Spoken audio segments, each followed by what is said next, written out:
El diablo le había dicho a Jesús: si eres hijo de Dios. Y ahora en la sinagoga de Nazaret, la gente que le escucha está expectante de que manifieste que Él es verdaderamente el Mesías. La pregunta del diablo, si eres el Hijo de Dios, no solo está proferida por el diablo directamente al pensamiento de Jesús en el desierto, sino también está proferida a través de las personas que le desafían, no por un hambre espiritual auténtica, sino por el deseo de recibir milagros y de comprobar que una persona tan conocida por ellos, cuya familia vive allí y no es nada destacada, pueda ser realmente el Mesías. Así, en el capítulo 4 de Lucas, donde hemos estado estudiando, leímos en el verso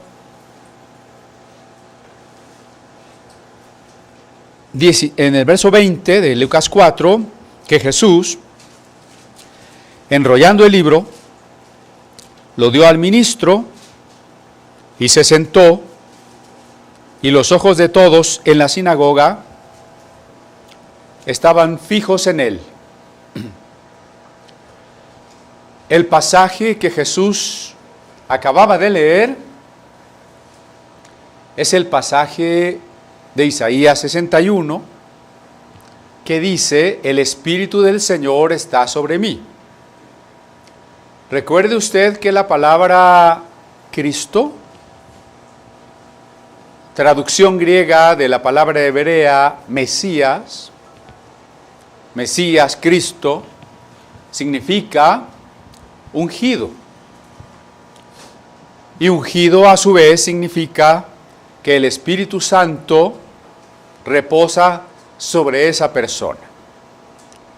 Ungido porque antiguamente con el aceite, con el óleo, se significaba, se daba un signo evidente, virtiendo aceite sobre la cabeza de aquel que estaba ungido por el Espíritu Santo.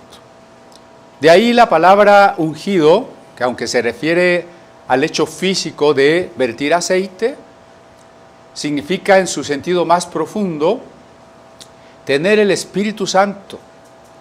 Y en su sentido por antonomasia, el Mesías o el ungido por excelencia, aquel prometido que traería la liberación final de Israel.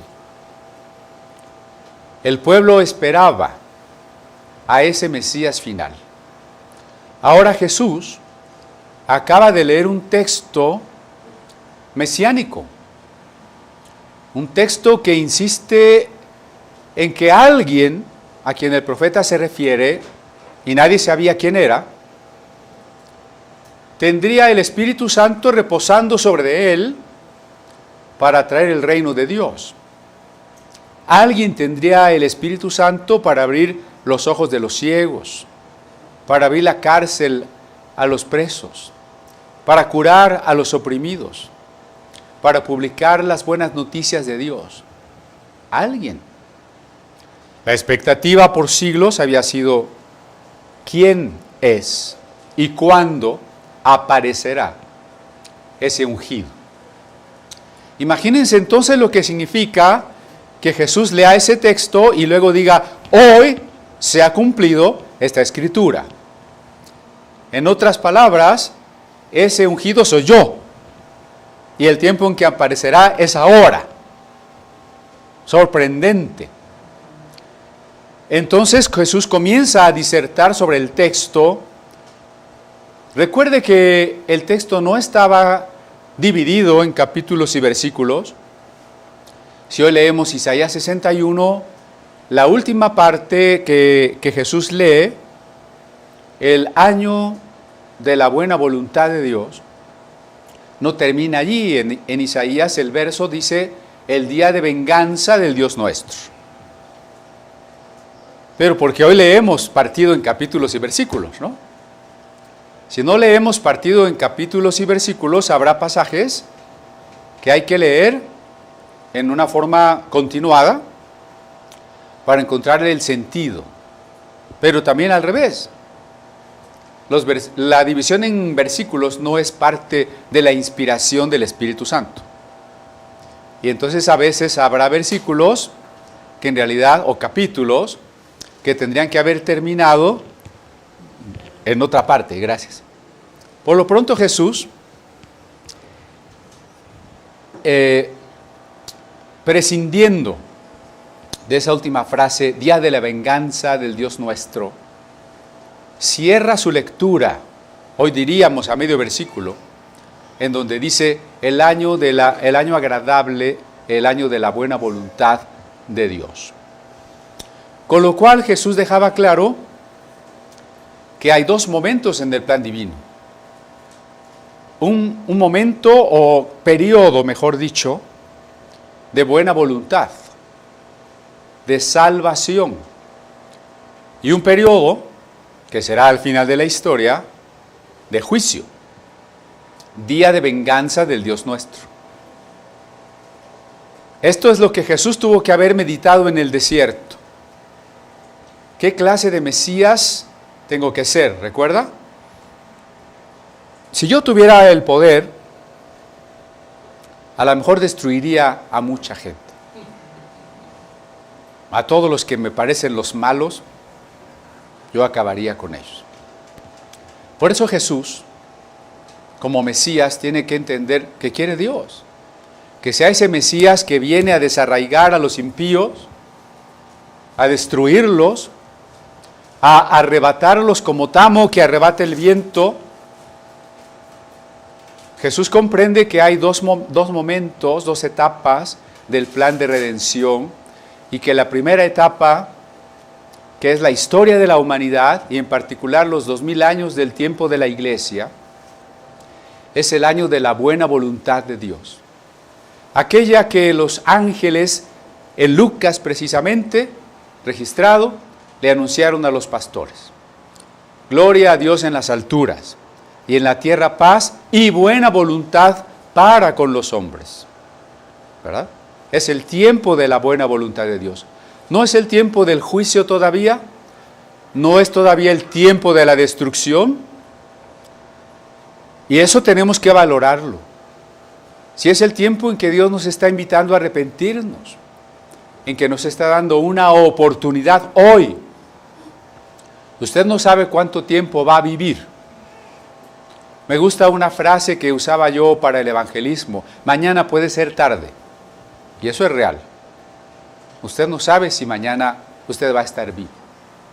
Usted no sabe siquiera si mañana su corazón se endurecerá más y posponga su conversión y se muera sin conocer a Cristo. Además, Jesús, hablando de su regreso, dice que Él va a venir a la hora que nadie se imagina y que nadie espera. Mañana puede ser tarde y llegar el día de la venganza del Dios nuestro. Pero con la primera aparición de Jesús en el mundo, en su encarnación, Jesús viene a mostrar el año de la buena voluntad de Dios, signada por la apertura de la cárcel, por la liberación de los cautivos y por el anuncio del Evangelio, es decir, de las buenas noticias. Mientras Jesús discurre sobre este texto, la gente está sorprendida de su sabiduría. La acepta con agrado, pero espera algo más. Sus paisanos esperan algo más. ¿Por qué? ¿Cómo es posible que el Mesías esperado por siglos? Yo no sé si eran teólogos o no, si sabían profecías como que el Mesías tendría que nacer en Belén o no. De cualquier manera, a ellos les era extraño que un paisano, un joven de su propio pueblo, un carpintero de ahí mismo, a cuya familia conocían a sus padres, a sus hermanos, a sus hermanas. El Evangelio de Marcos nos da hasta el nombre de los hermanos de Jesús. Como este, que no ha estudiado, no tiene credenciales, no viene de ninguna universidad prestigiosa. Usted como mexicano lo entiende, ¿no? Si usted estudia una licenciatura, una maestría en México, nadie le hace caso. Pero si usted dice, yo hice mi licenciatura en Estados Unidos, yo hice mi maestría en Alemania, no, entonces sí, le hacen sus caravanas indebidamente. Hablando de la Reforma Española, los pensadores como Juan de Valdés y otros reformadores españoles no le piden nada a los reformadores alemanes. Pero los judíos parece que eran también medios malinchistas, al menos los de Nazaret. Este Jesús, que es de aquí, ¿cómo va a ser el Mesías? Pues sí, tienes mucha sabiduría, hasta ahí está bien, pero demuéstranos. Hemos oído que has hecho milagros en Capernaum. Si nos haces unos milagritos aquí,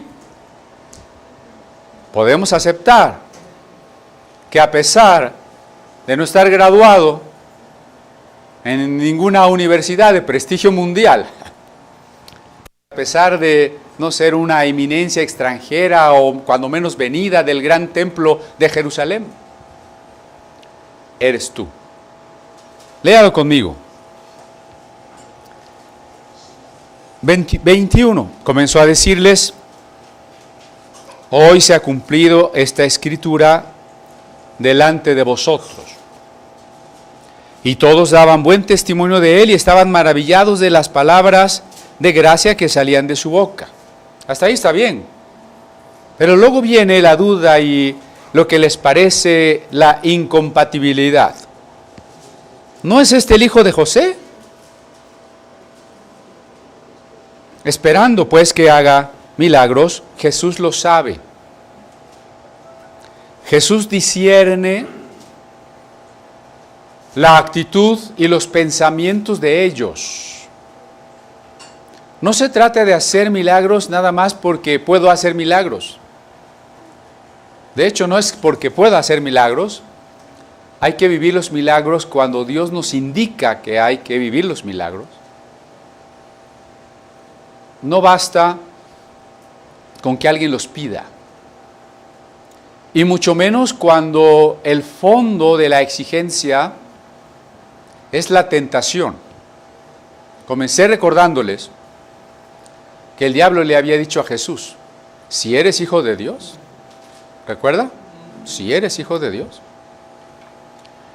Y decíamos, cuando analizamos las tentaciones, que no vaya usted a pensar que esas tentaciones fueron puntuales en el tiempo y fue la única vez que Jesús las enfrentó y las venció y nunca más fue tentado, no.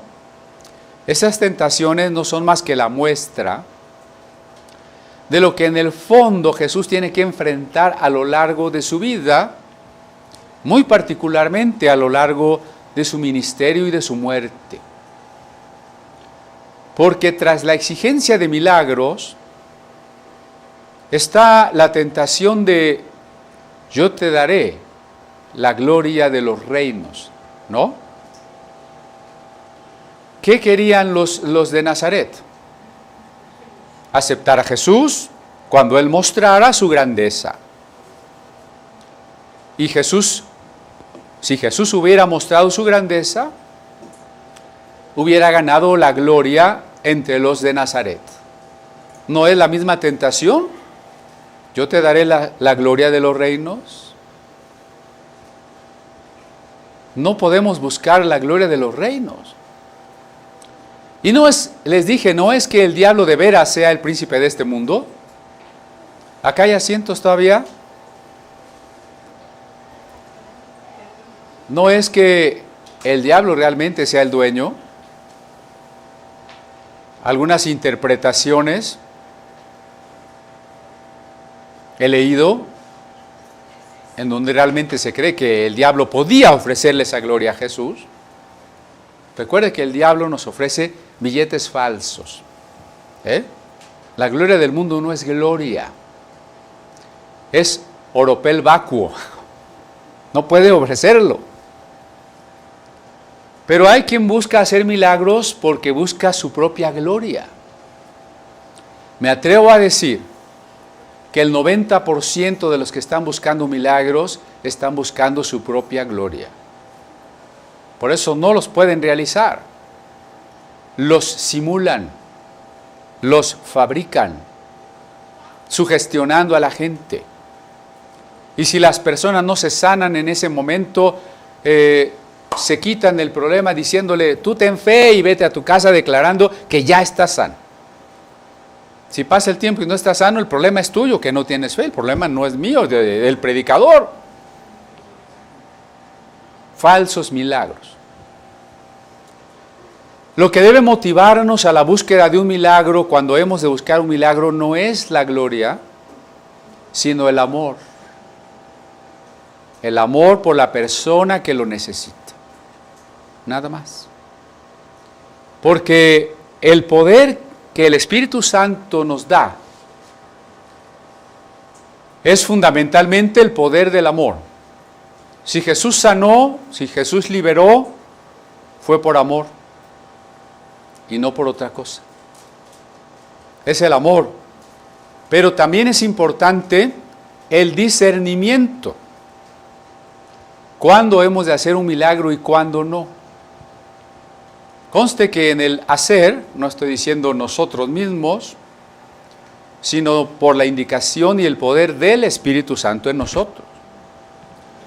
Pero nosotros, como seres conscientes, que trabajamos en colaboración y en comunión con el Espíritu Santo, también tenemos que tomar decisiones y tener discernimiento.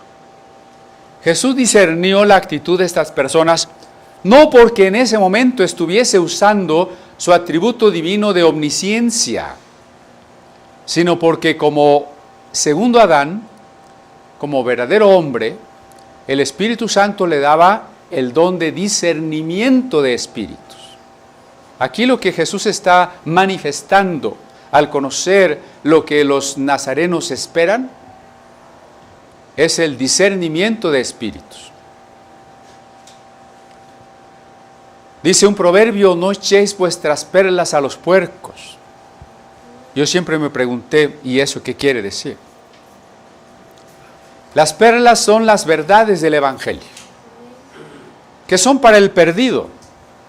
Pero cuando el perdido tiene la actitud del puerco, que no sabe lo que una perla vale, y que usted se la aventará y solo la pisoteará, mejor usted se guarda las perlas.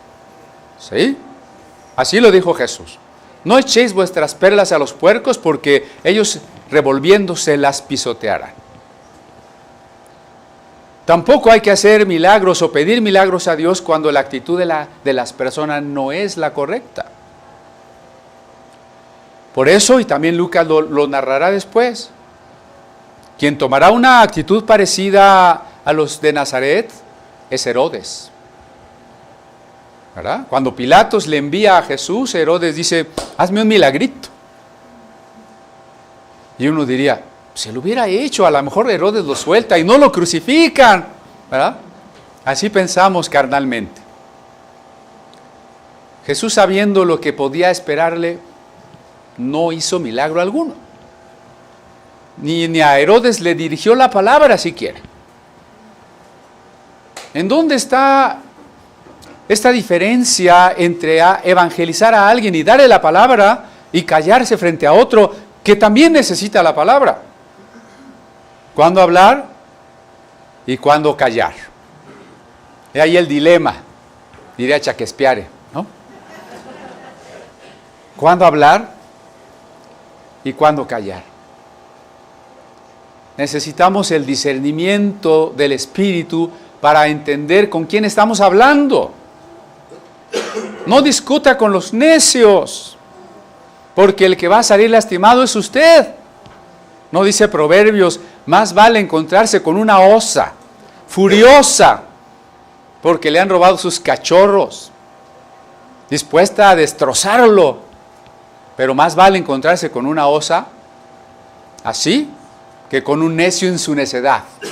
Ah, Dios mío, ¿verdad? Tenga cuidado. Por eso Jesús, frente a la necedad de sus paisanos y el discernimiento que le da el Espíritu Santo, contesta lo siguiente. Él les dijo: sin duda me diréis este refrán: médico,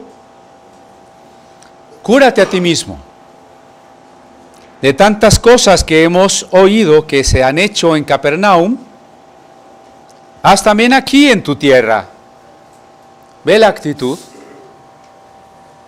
¿Qué actitud tan triste? Tan falta de sinceridad, tan falta de integridad. Déjeme decirle que muchas iglesias están llenas de este tipo de personas, que solo están buscando señales. Así es. ¿Y sabe por qué puedo decir esto con certeza? Porque el libro de Job es precisamente una gran parábola donde ha de ser probado el hombre para saber si busca lo que Dios da o busca a Dios, nos dé o no nos dé. Y como creyentes hemos de pasar por ese tamiz para ser purificados y comprender. No buscamos lo que Dios nos da, lo bueno, lo buscamos a Él. Si no nos da, y aun si lo que nos da es lo malo, quiero decir, lo doloroso. Y aquí es donde la gran paradoja del Evangelio, ¿no?, se manifiesta. El amor de Dios por quien no merece el amor de Dios. Si yo no fuera cristiano, sería misántropo. Misántropo quiere decir alguien que desprecia al ser humano. Con dificultad soporto al ser humano. ¿Verdad? Porque si nos ponemos a pensar qué somos, como lo hace la primera parte de la carta a los Romanos, nos encontramos a las personas corruptas. ¿Quién no roba, ya sea mucho o poquito? ¿Quién no dice mentiras? Y cosas tremendas como quien maneja redes de prostitución y explota mujeres o explota niños. Quien asesina o manda matar. Quien comete fraudes. Hasta por teléfono a usted seguramente lo están molestando. En sus cuentas de internet le cometen fraudes. Y los que tienen el poder, espiándolo, tratando de saber qué le gusta, qué le venden, qué le quitan. Los gobernantes no gobiernan por la justicia. Los asaltantes están allí en todas partes, le van a quitar a usted lo que tiene, ya sea en su casa, ya sea en el metro, ya sea en la calle. Los secuestradores, los que mienten y toda necesidad humana la explotan. Si usted está buscando rentar una casa, comprar una casa, está buscando un empleo, la mayoría de los anuncios son puras mentiras para sacar el poco dinero que usted tenga. Cuando analizamos cómo es la humanidad, no podríamos más que ser misántropos. No podríamos más que pensar que venga el día de venganza del Dios nuestro. Por eso muchas veces la religión y algunos religiosos lo que han predicado es el castigo de los malos, ¿no? Eso es lo que merecemos. Recordando el Salmo 14, dice esa primera parte de la carta a los Romanos: no hay justo ni aun uno. No hay quien haga el bien. No hay ni siquiera uno. Veneno de serpientes hay debajo de sus lenguas. Tremendo.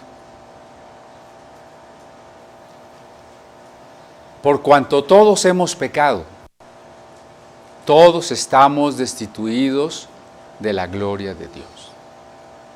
Por eso decía yo hace rato, si yo fuera gobernante, diría, a ver, vamos a empezar fusilando a los corruptos, luego vamos a fusilar a los lenones, vamos a fusilar a los secuestradores, vamos a fusilar a los narcotraficantes, y total que ya no va a quedar nadie.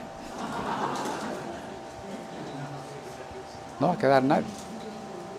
Aquí es donde la paradoja del amor divino, de amar a nosotros, a estos que no lo merecemos, es sorprendente, ¿no? Jesús ha aparecido para mostrar ese amor divino, abrir la puerta a los presos, sanar a los quebrantados de corazón, libertar a los cautivos. ¿Y quiénes son esos? Los de Nazaret. ¿Y qué quieren los de Nazaret? No quieren eso. Ellos no se sienten como no merecedores. Al contrario, ellos se sienten merecedores de una prueba. Se sienten merecedores de milagros. Qué triste es la condición del hombre que no reconoce su necesidad espiritual.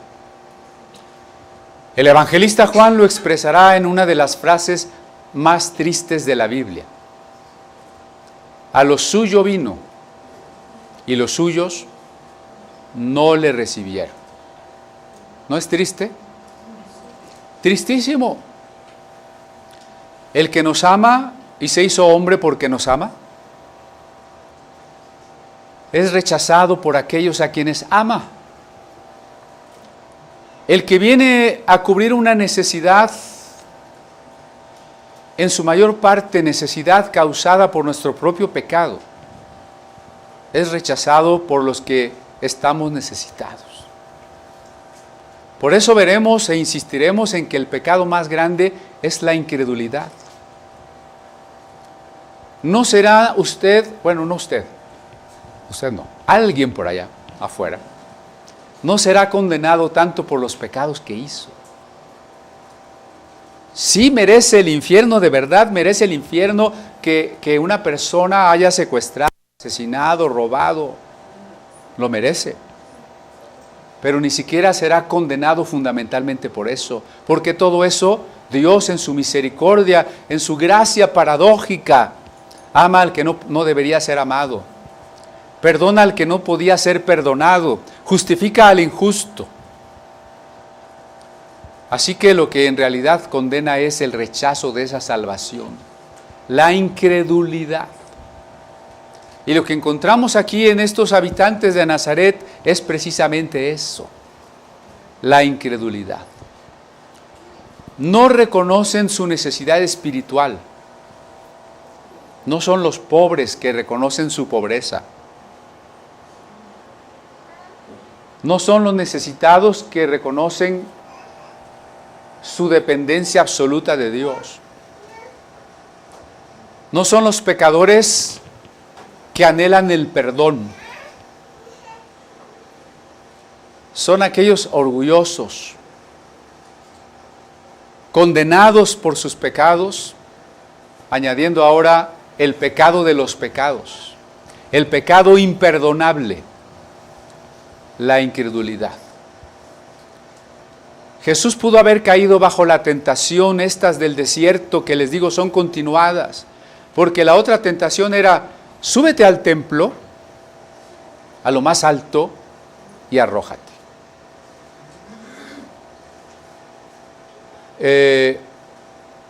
En un documento judío medieval, Besiktar Rabati, se dice que el Mesías aparecería en lo alto del templo. Esto puede registrar una tradición muy antigua.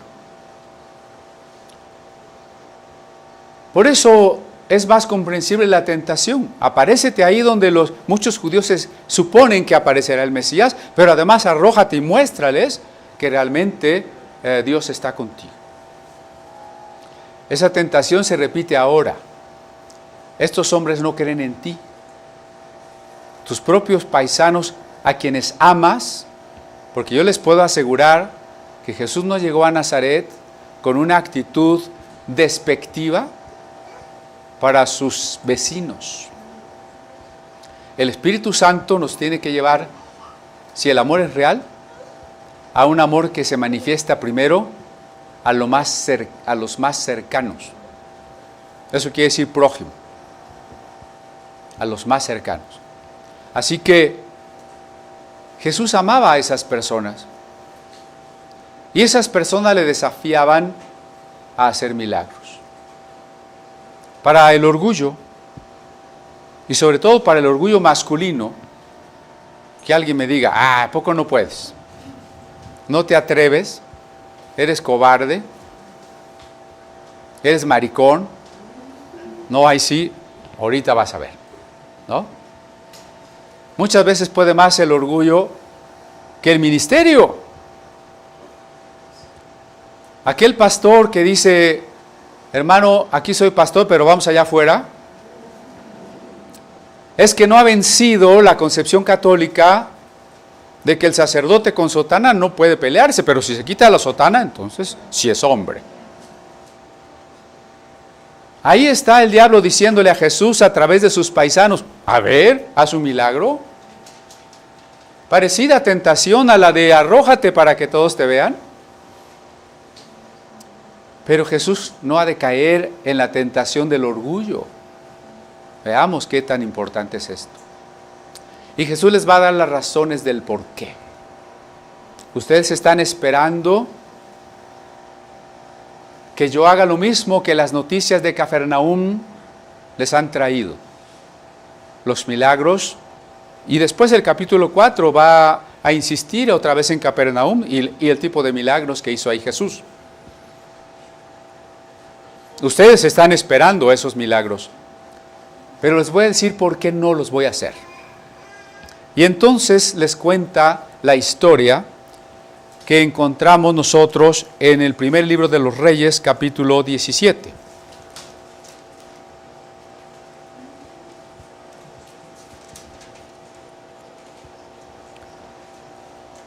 En el verso 8,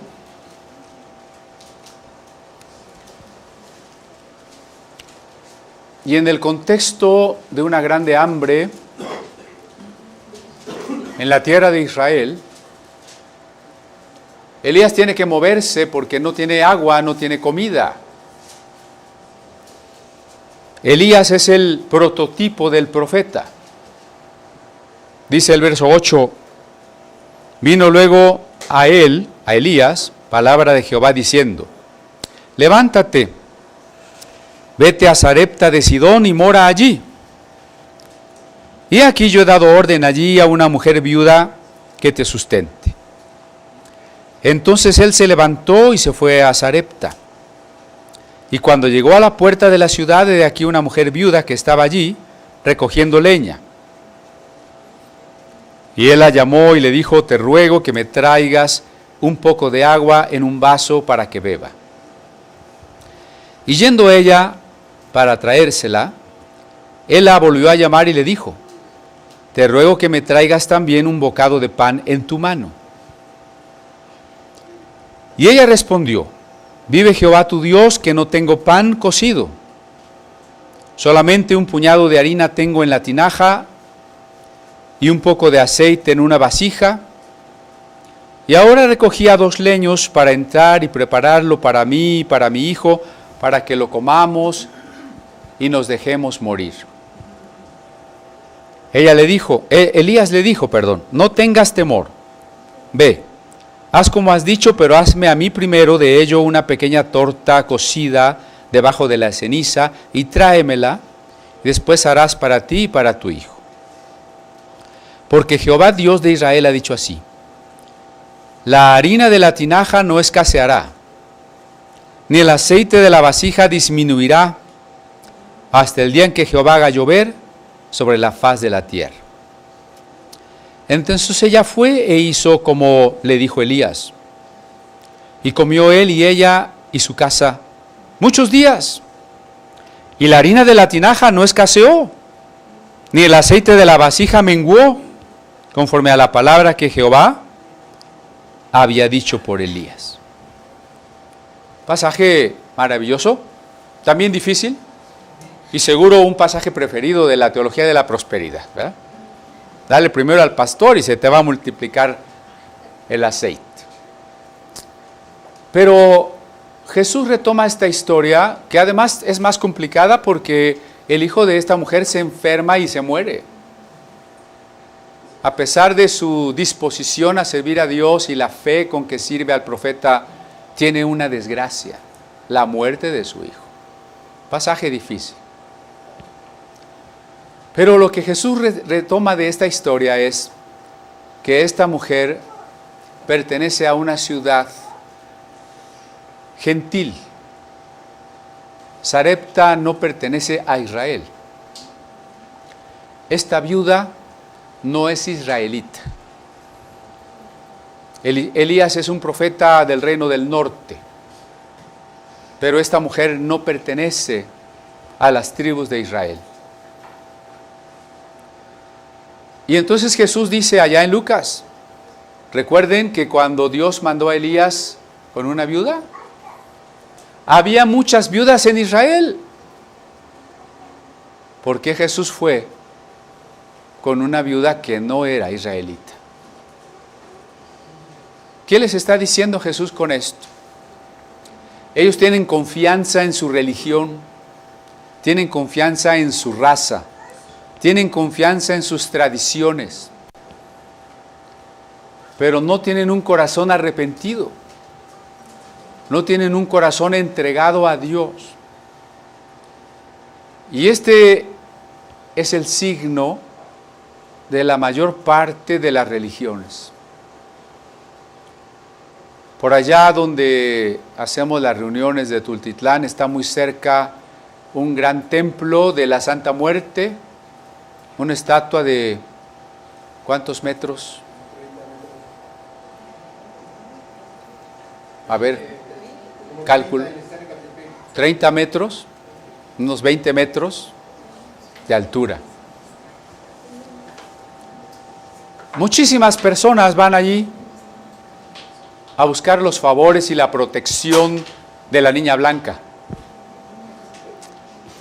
Pero yo me pregunto, esas personas, esas multitudes que ahí asisten,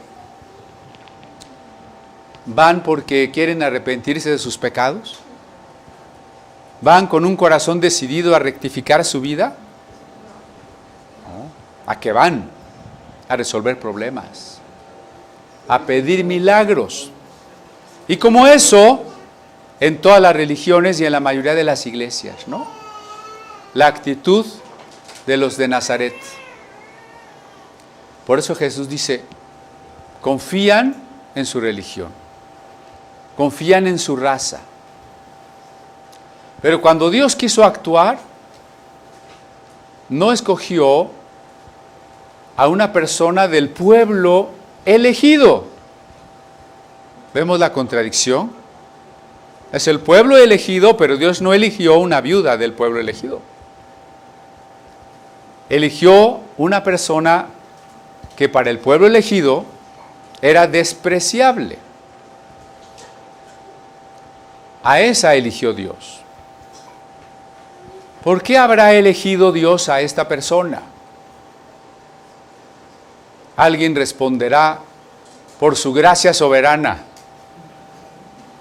Toda la gracia de Dios es soberana, puesto que Él la ha decidido. Creo que lo que quieren decir es por su gracia arbitraria, porque dijo que esta y esa, pues nomás porque se le dio la gana. No. Con las palabras de Jesús aquí, queda claro que esta mujer tenía hambre de Dios. Que esta mujer, como lo está subrayando constantemente el Evangelio de Lucas, pertenece a esos pobres, a esos marginados, a esos enfermos que reconocen su necesidad espiritual. ¿Cuántas viudas había en Israel, pero no estaban dispuestas a creer? no estaban dispuestas a poner a Dios en primer lugar. ¿Cómo sabemos que esta mujer estuvo dispuesta a poner a Dios en primer lugar? Porque teniendo el último y único pan para después morirse de hambre, se lo dio al profeta, ¿no? ¿Estaba o no estaba poniendo a Dios en primer lugar? Y luego Jesús nos cuenta otra historia registrada en el segundo libro de los Reyes, capítulo 5.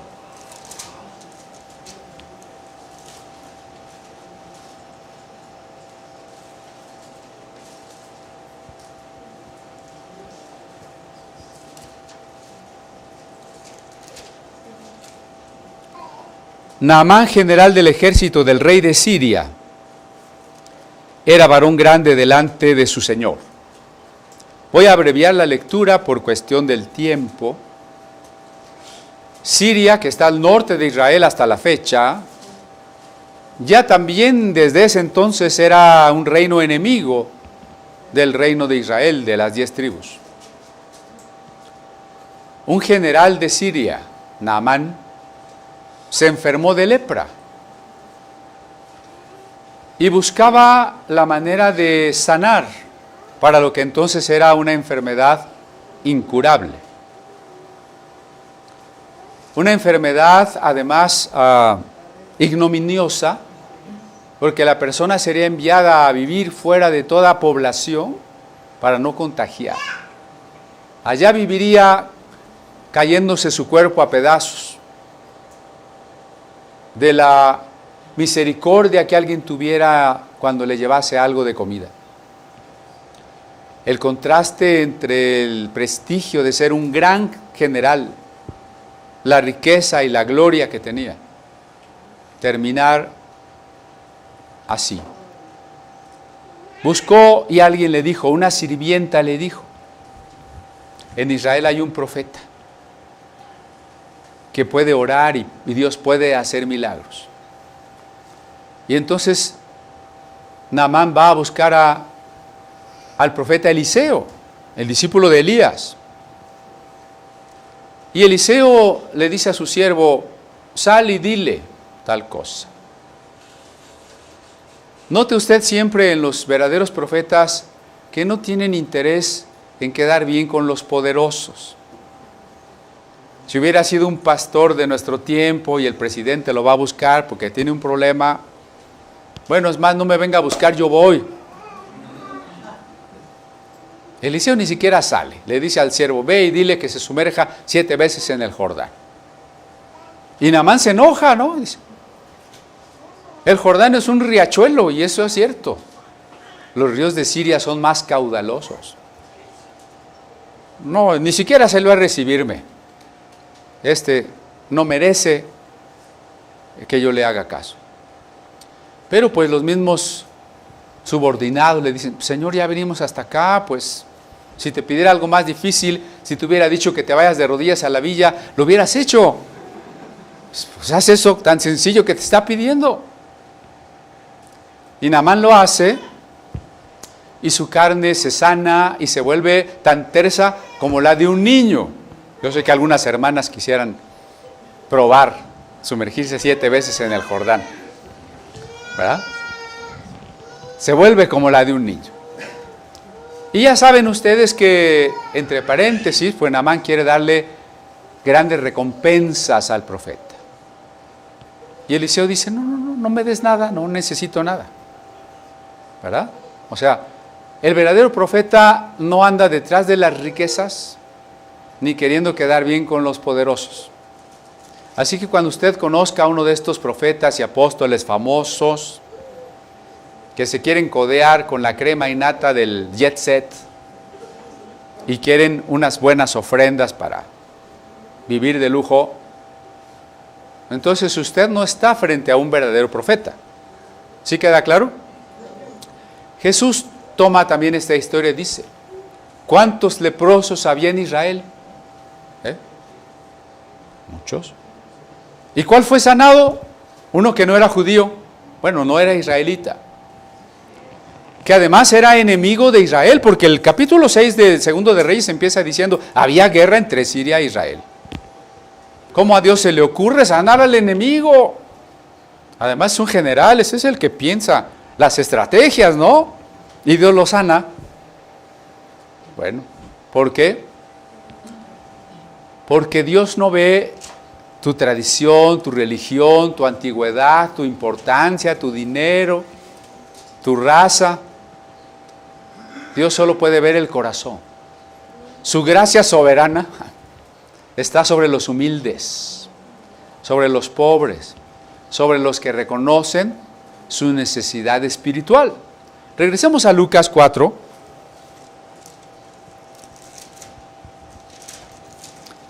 Y noten que esto es lo que dijo Jesús en el verso 24. De cierto os digo que ningún profeta es acepto en su propia tierra. Queremos que venga de un país de primer mundo, ¿verdad? Nos pasa eso hasta en la iglesia. Hermanos, va a venir un predicador ¿de dónde? De Corea. No, bueno, sí, ya miles de gentes van a ir. Hermanos, viene un predicador del pueblito acá de Metlatónoc. No, pues no va nadie. ¿No? Lo mismo. Nadie es profeta en su tierra. Y en verdad os digo que muchas viudas había en Israel en los días de Elías, cuando el cielo fue cerrado por 3 años y 6 meses, y hubo una gran hambre en toda la tierra, pero a ninguna de ellas fue enviado Elías, sino a una mujer viuda de Sarepta de Sidón. Sidón es región gentil de la parte de Líbano y Siria. Y muchos leprosos había en Israel en tiempos del profeta Eliseo, pero ninguno de ellos fue limpiado, sino Naamán el sirio. La enseñanza es clara. Ustedes no están arrepentidos. Ustedes no tienen el corazón que puede tener hasta un gentil. Y ellos lo entienden. Porque al oír estas cosas, todos en la sinagoga se llenaron de ira. La admiración por la doctrina se convirtió en enojo. Porque el profeta está llamando al arrepentimiento. Y levantándose le echaron fuera de la ciudad. Cuando leemos el Evangelio tenemos que leerlo con los ojos de un Jesús plenamente humano, para poder identificarnos con la tristeza de ser expulsado. A mí me han expulsado de 2 o 3 iglesias. Y tengo que recordar estas historias, porque en ese momento como te sientes, es muy triste. Porque precisamente está diciendo, pero les estoy diciendo la palabra. ¿Cómo es la palabra? ¿Cómo pueden cerrar sus oídos? Le estás hablando del amor de Dios. Les estás mostrando con toda claridad que el pecado es pecado. Pero no les importa. Te expulsan, ¿no? Tenemos que identificarnos con Jesús y pensar qué habrá sentido cuando esos a los que Él amaba le rechazaban, se afirmaban en su propia condenación. Pero además, como ser humano, seguro lo insultaron. Y cuando lo sacaron de la ciudad, sería amablemente y con toda la cortesía del mundo, háganos el favor de caminar por aquí. O jaloneándolo, golpeándolo. Lo sacaron de la ciudad para despeñarlo de una colina. La ciudad de Nazaret, que hasta la fecha existe y que tiene un 60% de población árabe, algunos musulmanes y otros cristianos árabes, tiene algunas colinas, la más elevada de 450 metros de altura. Algunos intérpretes dicen que para apedrear a un blasfemo se le arrojaba de un montículo como primer paso y ahí se le apedreaba. Es muy probable entonces que al sacarlo de la ciudad y llevarlo a una de las colinas cercanas, de esos promontorios de los montes que están cerca, la intención era apedrearlo. Pero Jesús pasó por el medio de ellos y se fue. Si Dios quiere, la próxima sesión platicaremos por qué Jesús escapó y cómo pudo haber escapado, pero ahora tenemos que concentrarnos en el hecho de la gran y de la triste contradicción de ser unos seres necesitados que no reconocen su necesidad. De un Dios que nos ha amado y al que nosotros rechazamos. De aquel que a lo suyo vino y los suyos no le recibieron. Tenemos que cuidarnos de no tener alguna vez esta actitud, buscando y esperando lo que necesitamos y lo que queremos que Dios nos dé. No se quede esperando que Dios le conteste lo que usted quiere. Mejor usted ofrézcase a Dios y ofréndese a Dios. Eso es lo que debemos hacer. Y también estar conscientes que a muchas personas les vamos a predicar y nos van a rechazar y nos van a expulsar y no van a escuchar. Y también estar conscientes de esta gran paradoja que es el amor divino. La de unos seres humanos que merecen la muerte, la destrucción, el castigo justo por lo que hemos hecho. Y un Dios que sin embargo quiso amarnos a pesar de. Quiso venir a nosotros en esa condición de seres dignos de castigo. Y no solo nos amó al venir a este mundo, sino que frente a este rechazo, la pregunta sería, con esto cierro, cuando estos nazarenos rechazaron a Jesús, se burlaron, lo jalonearon, lo quisieron matar, la pregunta es, ¿lo siguió amando? Si no lo siguiera amando,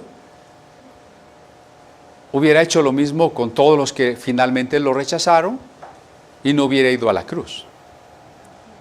Cuando a pesar de este y todos los rechazos posteriores y las traiciones, Jesús va a la cruz y su primera palabra sobre el madero es, Padre, perdónalos, es porque Jesús sigue amando al hombre que no merece el amor, pero al hombre que rechaza el amor y al hombre que mata a aquel que lo ama. ¿No es maravilloso?